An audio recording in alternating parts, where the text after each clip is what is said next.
Welcome back, everyone, to That Impact Show. I'm your host, Shar Moore. Today, we're joined by Lacey Leone McLaughlin. She's an executive coach and talent management professional with demonstrated experience in designing and delivering cutting-edge consulting services to global Fortune 100, mid-sized, and entrepreneurial-led startup companies. She has almost 20 years of experience helping leaders deliver business results by focusing on clearly identified personal and organizational goals. Lacey, welcome to our show today. Thank you so much for having me. I'm excited to be here today. That's a really interesting background. So I do have to ask, how did you get started in this line of work? Absolutely by accident. As it always goes. I actually just took a risk. I got a call from a recruiter, and there's kind of a longer story here, but basically said, we want to teach human capital leadership development to a business person. Come up to LA, meet the company, and see what you think. I spent a week going through a pretty long, intense assessment. It was back in the early 2000s where you did cognitives and inboxes and all of these things. At the end of that week, I was offered a job, had absolutely no idea what the firm did, accepted, moved up to Los Angeles 2 weeks later, and have been in love with the practice ever since. Okay, so now I have to ask you, there's going to be someone listening who might be at a transitional point at the moment, and there might be something that comes left field for them. There's a lot of people after the shake-up we've just had around the world that are displaced, I want to say, or maybe despondent with their previous reality. Explain to us and them, what was it about that moment where 2 weeks later you're there? There must have been something that you thought, you know what was that? What was that? Finish that sentence. Yeah, it was absolutely curiosity for me, right? So it was the excitement of learning something new. It was the curiosity of the unknown, and it was the chance to get something really right. Okay, so what does really right mean?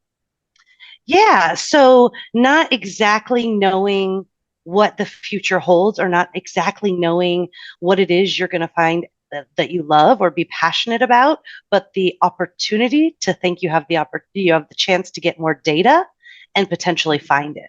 So for me, I knew I wanted to do something in business. I knew I wanted to do something that I had the opportunity to learn every day, and I knew I wanted to do something where my days looked different. What that meant, I had no idea, and this opportunity presented the chance to figure those things out and have some data points to help me craft and guide what the career, what the next step, what this transition looked like. And that's changed quite a bit over the years, but it's also given me the chance to hone in on exactly how I spend my time. So I'm really grateful for the chance to be curious. And 20 years in, it's treated me pretty well. Yeah, I love that. And that curiosity, I guess, is, what can drive you forward, and just not having all the answers until you uncover them as you need them. So I'm curious to know myself, right, based on your background and the industries you've worked in, you work with a lot of large corporations as well as entrepreneurial-led businesses. What are some of the common questions? Because you're really at both ends of the scale, right? You're at the top big business, celebrity stuff, then you're dealing with entrepreneurs that started with a blank sheet of paper and have grown something. Are there common questions that both of those people at different stages of business ask? Absolutely. So, am I doing this right? Is this unique to me? And is this ever going to be good enough? Oh, okay. I have to dive into that one, Lacey, because, I don't know if everyone realizes this. Friends, if you're listening, it doesn't matter what level or stage of life or business you're at. Everybody is waking up, whether you're Beyonce or the guy in the corner store. You're all waking up every day going, am I good enough? So dive into that one for us, Lacey. How do you tackle that when you've got someone sitting at the top of a really large company or a celebrity or an entrepreneur? How do you deal with that? Give us some tips today, please. Yeah. So I help them focus on the things that they have control over. So it's rather than this big sort of looming expectation and goal somebody has set for themselves or their business or their organization. It's what are the things that I can be doing today that is incrementally better or helps me incrementally grow or helps the business do incrementally better in terms of performance, right? So it's what are those things that I have control over? What are those things that I can impact? And how do I take it down to a manageable, measurable level that doesn't feel so overwhelming? And the answer is you do those things, you practice, you iterate, and yeah, you're good enough because everybody's always asking that same question. Interesting, isn't it? And I think that's a great myth to debunk, that people that might look like they've got it all going on Facebook and, their brand image is excellent. Behind the scenes, they're still going, was that good enough? Was that okay? Yeah. Yeah. I mean, that's the reality that I see all the time for myself, for the leaders that I work with, for the people at the top of their game. We are all flawed. And the moment we embrace it, recognize it, and are comfortable with it, the better that will be. Yeah, right. So where has it come from, Lacey, that people feel like we have to have this airbrushed, picture perfect life, image, brand, everything we put out there marketing wise has to nail it? Where has that come from? Yeah. Well, I think from a leadership perspective, that was the model that has been fed to us for the last 30 some years. The leaders are the people that we aspire to be, but never would be good enough to become. Right? When the reality is the leaders that we aspire to be now are human, they're flawed, they make mistakes, they learn, they develop, they grow, and they're real, right? Mm-hmm. So I think the challenge comes from the models that were given to us, and what has happened in the world has forced us to ask the question, is that right? Is that sustainable? Is it real? The answer is no. And then understanding what your own values are to figure out what it looks like for you. I loved it. So flawed is the new black. Would you say that? Absolutely. Absolutely. And the world is changing so quickly. It is a complete pitfall to think that we are not all flawed and that we're not going to make mistakes, because the business world in particularly is changing every 2 seconds. You think about the pandemic, you think about social justice, you think about sustainability, all of those things change the way leaders engage, and we're all going to make mistakes and we're all iterating because nothing is consistent. Yeah, and I think maybe that's what I love about business. Maybe I love that things are always changing and we are always iterating, and there's a newer version of us that can develop sometimes 10 times in a day, right? If we allow ourselves. I love that you started the show with curiosity, because for me, I'm fiercely curious, and I have this hunger to ask people, because what's the best that could happen? They could say yes, and there's this fear around, oh, you couldn't ask that person to be in we're producing an exceptional who's who coffee table book, right, of global leaders, and sometimes I've said to my team, I'm going to go and ask so and so to be in the book or endorse it, and they're like, oh, can you do that? I'm like, why not? Where does the fear come from to ask? Is it because human beings, typically we don't like rejection, but what if that person says, yes, Shar, I'd love to support your cause. Yeah. You're rescuing children around the world. Like, of course, why wouldn't I? Where's that fear coming from?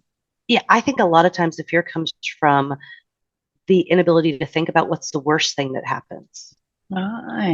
Right. So for example, with your book, what's the worst thing that happens? They say no. Well, is that really so horrible? Because they weren't going to be in the book anyway. Exactly. Right? But what's the best thing that happens? So I think training people to think, what's the risk associated with this thing, this decision, this fear that I have? And is it real? And if it is, how do I move past it? And most of the time, ask the question, is it real? And the answer is no. So what's really getting in my way?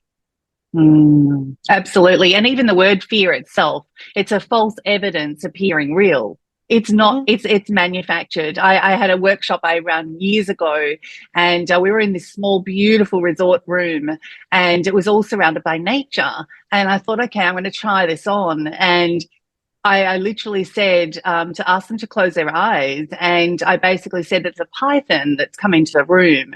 And about three-quarters, if not all of the room, feet lifted off the ground, right? And you know, their eyes were closed, so they were trusting what I was saying. I could have said Elvis Presley's just walked in the building, and they would have been up, jump, screaming. So I think we can create that based on what the outcome is. Lacey, I'm you deal with a real variety of clients, okay? And I'm wondering what you're seeing is a main problem out there in today, post-pandemic. A lot of people still finding their feet, pivoting. Companies, do staff come back to work? Do we leave them at home? We're saving money by offices.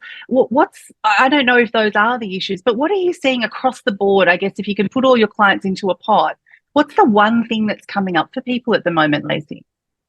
Yeah, and I would generalize everything you said, and it's less about the issue and more about the response. So it's the need to go back to right or wrong, black or white, right? It's everything needs to be so structured or deliberate. So, for example, when you think about remote work, it's either I support it or I don't.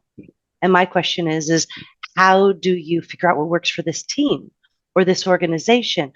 Or how do we figure out how to maximize creative thought or connection or all of those things? It doesn't have to be people need to be back in the office or people need to be work from home. It doesn't have to be black and white. It is, where's the gray? What works for this team? What is not the right, the wrong, but the middle ground that makes really good business sense? And I think people are struggling to go back to right or wrong, black or white, yes or no, when really we should be thinking about what's right for the organization, the team, the business right now. And that is okay to be gray, and it's okay to be in the middle, and it doesn't have to fit into any particular mode. So I think with a lot of the issues that are facing businesses, we're all looking for something to be so stinking deliberate, and it doesn't have to be. I love that, and I think that relates to life as well, right? We're living life by design. We've been 3 months now that we left Australia, and we're traveling the world for this book tour, and we're on an island in Thailand. We're about to head to the US, and we're creating our own pathway. And again, it's not right or wrong. I'm sure some people think it's wrong. I'm sure others think it's right. But I think what came out of what you just said for me is it's what's best for us. So it's not right or wrong. It's what's best for us, our family, our company, and everything we're doing and our clients, right? So it's that gray area might be best for you. And who's to say it's not right or wrong? Why can't it just be for you? It's the best. It's the best, and that's decision. okay. And that's okay. Exactly. And it's more than okay if it's right for you.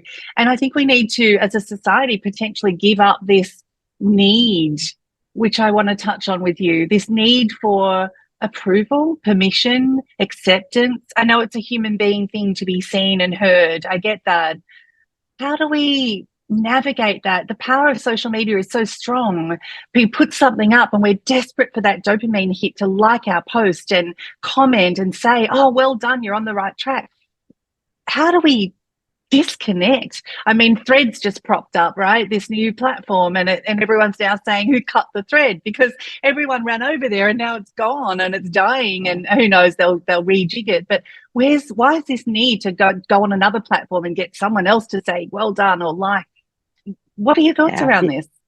Yeah, I mean, my thoughts are I wish I had the answer, because I have 22 nieces and nephews that I talk to repeatedly about not needing to get approval from the likes and the social medias and the so on and the so forth. And I have 3 of my own kids that I have this conversation with regularly. And it's hard. And I'll also say, when I have articles published or something's written about me, it's hard for me not to do the same thing. They hate me, or they thought that article was great, or all of those different things. But I think it goes back to curiosity, and I think it goes back to understanding the gray and understanding why it's important for you to feel that level of acceptance or that rush of being liked. And same with the kids. Are they confident? Are they comfortable in themselves? And as a business person, are you comfortable? Are you confident in how you're leading the team and how you're leading the business? And if you are, that shows up in a variety of different ways, through feedback, through actions, through behaviors, and hold on to that. And if you're not, figure out what's in the way. I love that. And then find someone that can help you, because, the work you do is essentially you're holding a mirror and you're really, listening to what people are saying, excuse me, and then breaking it down and giving it back into a way that they can look at it differently, right? That's the beauty of being an executive coach like you are. Where I want to change topics slightly here. So we're producing a documentary to go alongside with our impact book, and we're formulating 100 questions that we feel the world need answers to right now in our current time, right? We start filming soon. Based off your experience, Lacey, what do you feel the world really needs an answer to?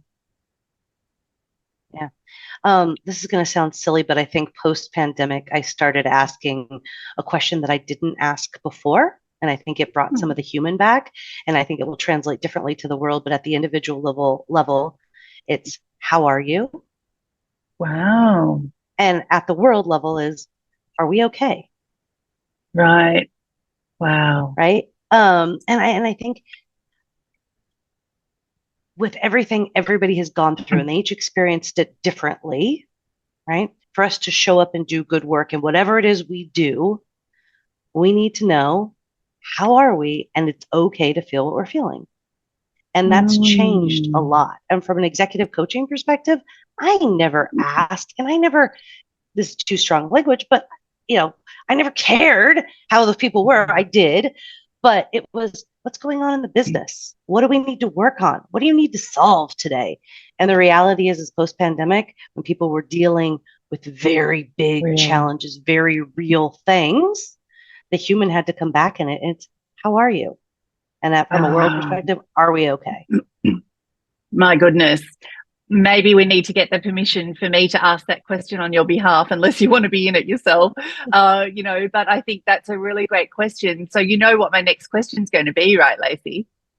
How are you? Well, I was going to say that. I am fabulous. I'm a little jet lagged. I just got back from a family vacation. We did Italy and Croatia and Greece. So we arrived back in the States on Monday, and my kids started school on Tuesday. So I am a little tired. I'm a little jet lagged, but I'm also energized because my kids are having some new experiences. Oh, what a beautiful trip. I love that. And so, how are you? Yeah. Oh, thank you for asking. I feel like I'm living my absolute best life right now. Like, I was swimming in turquoise colored waters in Thailand the other morning, and I was looking around at the islands. The sun was shining. We just got off a really big call for a business deal we're working on. And I was sort of like, can someone pinch me? I dreamed about a life by design with my husband for so long, and we're living it. And I actually only just started to realize 3 months into the trip that this is not a holiday. This is now my life. So it's taking a minute to sink in, because it still feels a little surreal. We're 3 weeks away from heading to the US to do some really cool things. So yeah, it's I feel like I'm living a dream at the moment, and I really want to sink into the reality of it, because I don't want it to pass me by like a dream. You wake up and you don't really remember. I don't want it to be a dream. I want it to be, wow, this is my life. So thank you for asking. Yeah, that's awesome. Owning your own time is a huge place to be. That's great. Good for you. Yeah. Thank you. It's amazing. And I guess, for us, I want to talk about community before we wrap up today, Lacey, because I think all of us, as we grow through life and business, I've just hit early 50s, and I've really finally understood something, and I really want your thoughts on this. For so long, you can sit in rooms with personal development and read books and listen to podcasts, and they say, surround yourself with the people you want to become like, right? And if you've got 5 exceptional people, you'll be the 6th if that's all you're hanging out with. And I never got it. And I think in the last few years, I've really started to get it. And now I'm really conscious who I have on my speed dial. I'm really conscious the last conversations I've had. I'm really conscious with the rooms that I'm in, and I want to be the small, and I am, compared to others, and we shouldn't compare, but I'm just saying I love to be in a room where I'm not the be all and end all, right? And so talk to me about community. How valuable is it for people that may be listening and watching this and they're not quite sure if they're in the right space, they're not feeling fulfilled when they leave that room? What tips do you have for us today, Lacey? Yeah. So the biggest is find people who speak the truth to you, right?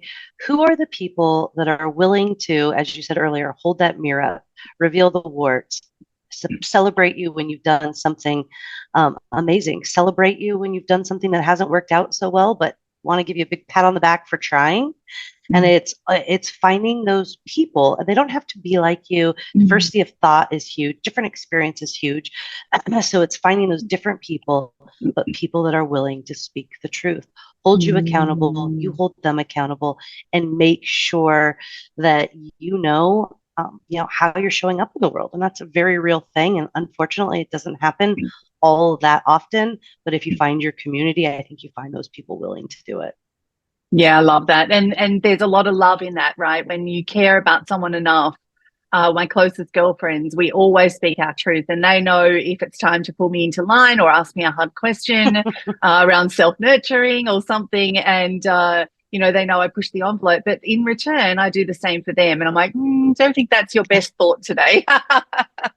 Right, but that's with love. It's because I care for them so much, and getting that community and watching this book come together with all the people, we're starting to build that now, and everyone really cares about where this book's going to go and who it's going to impact, and it's so special.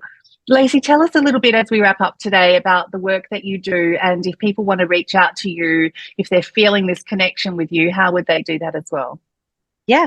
So as an executive coach, I spend my time working with leaders, helping them develop, helping them grow, helping them think about how they show up, how their team shows up, how the business shows up, and what they can do from a work perspective to move themselves, the team, and the business forward. So it's really about working with leaders to help them be the best. I spend a ton of time working with creatives. So that is people, music, entertainment, art, theater, both behind the camera, in front of the camera, creating and producing a really great content that we all absorb. So any creatives out there that want to spend some time with me, the best way to find me is just shoot me an email. It's Lacey@llmcg.com. And check out my website. And I'm pretty easy to track down if you just give it a quick Google. I love that. And we will definitely put the links in our show notes as well. Lacey, thank you for your time today. I know how incredibly busy you are and jet lagged, but we really appreciate you sharing your insights today. It's been great having you on the show. Oh, absolutely my pleasure. I loved the conversation, and thank you so much for having me.